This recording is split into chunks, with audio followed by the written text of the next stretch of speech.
عمرك سألت نفسك انت ايه؟ بجد انت ايه؟ عمرك فكرت في الموضوع ده قبل كده؟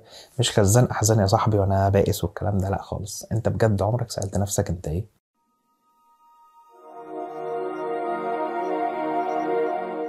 يا مساء الفل، ازيكم عاملين ايه؟ يا رب دايما تكونوا في احسن حال، واهلا بيكم في اول حلقة من برنامج نفس. في الفيديو ده هنتكلم عن انت ايه، او الانسان عبارة عن ايه. كلنا بنتكون من حاجتين. ربنا خلقنا عندنا عقل لا واعي وعقل واعي. العقل الواعي ده هو انت، الحاجة اللي انت بتتحكم فيها، والعقل اللاواعي ده اللي هو عبارة عن الشهوة والعاطفة. دي حاجة كده روبوت بتشتغل لوحدها، حاجة اوتوماتيك كده بتشتغل لوحدها. طب برضه انا ما فهمتش اي حاجة. انا استفدت ايه لما عرفت ان انا عقل واعي ولا واعي؟ تعالى بس معايا وهقول لك. فاكر اول مره جربت ان انت تلعب لعبه على الموبايل او تتعلم لعبه على الموبايل، او اول مره جربت ان انت تتعلم سواقه؟ وخلي بالك انا قلت تتعلم سواقه مش تتعلمي سواقه، لان سواقه الستات في ذمه الله. ما علينا، يعني اكيد وانت بتتعلم سواقه في البدايه او بتتعلم اي حاجه جديده بتلاقي نفسك دايما بتركز فيها. طب الحاجه دي بتتعمل ازاي؟ طب الدريكسيون ده بيتحرك ازاي؟ الفتيس مش عارفه ايه. مره في التانيه في التالته بتلاقي اوتوماتيك كده مره واحده عقلك اتبرمج ان هو يعمل الحاجات دي من غير ما يركز فيها. أكيد ربنا خلق ده لحكمة معينة. تفتكر ليه؟ بعض العلماء فسروا إن طريقة عمل المخ دي ليها 3 أسباب، أو من اجتهاداتهم يعني قالوا إن هم ليها 3 أسباب.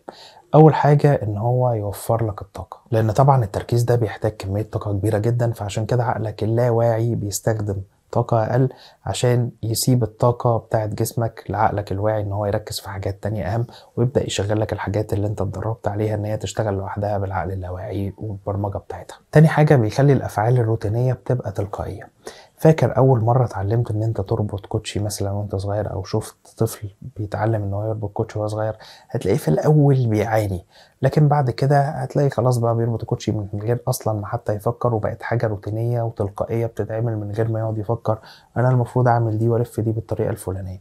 تخيل كل مرة بتيجي تعمل فيها الفعل بتقعد تركز، هتستهلك كمية تركيز وطاقة كبيرة جدا. تالت حاجة إن سبحان الله بيخليك تتعامل مع المواقف بسرعة.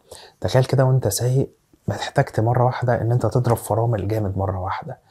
تخيل لو عقلك الواعي هو اللي بدأ يشتغل وبدأ يشوف إن في عربية وقفت قدامك مرة واحدة، فيبدأ يحلل الموضوع عشان بعد كده يبدأ ياخد رد فعل ويشوف إن الفعل المناسب هو إن أنت تدوس الفرامل.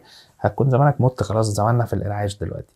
لكن الأفعال التلقائية أو إن البرنامج بتاع العقل اللاواعي بيشتغل بسرعة، دي حاجة بتخليك إن أنت تاخد رد فعل بسرعة جدا، لأن الأفعال الروتينية اللي أنت اتدربت عليها. كلنا بدون استثناء عندنا حاجات كتير أوي اتبرمجنا عليها في دماغنا على حسب ثقافتنا وعلى حسب اللي احنا اتربينا عليه. والبرمجة دي بدأت من ساعة ما كنت طفل لسه رضيع سخيف صغير، من أول بقى الأب والأم والمدرسة والصحاب. من أول ما كنت طفل كل يوم عمال إن أنت بتتبرمج على حاجات كتير. بتيجي بقى تكتشف البرمجة دي إمتى؟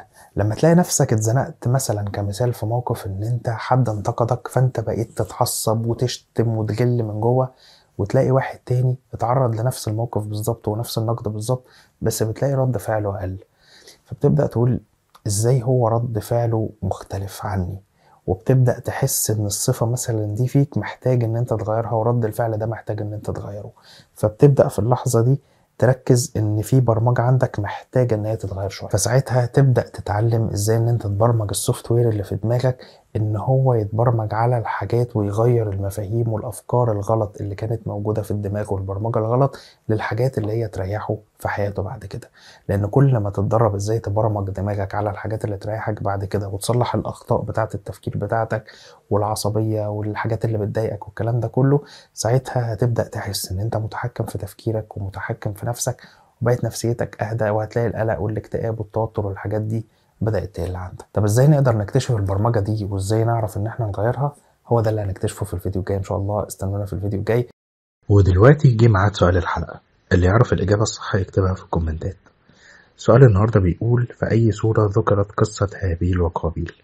سورة المائدة، سورة البقرة، سورة الأنعام، سورة الأعراف.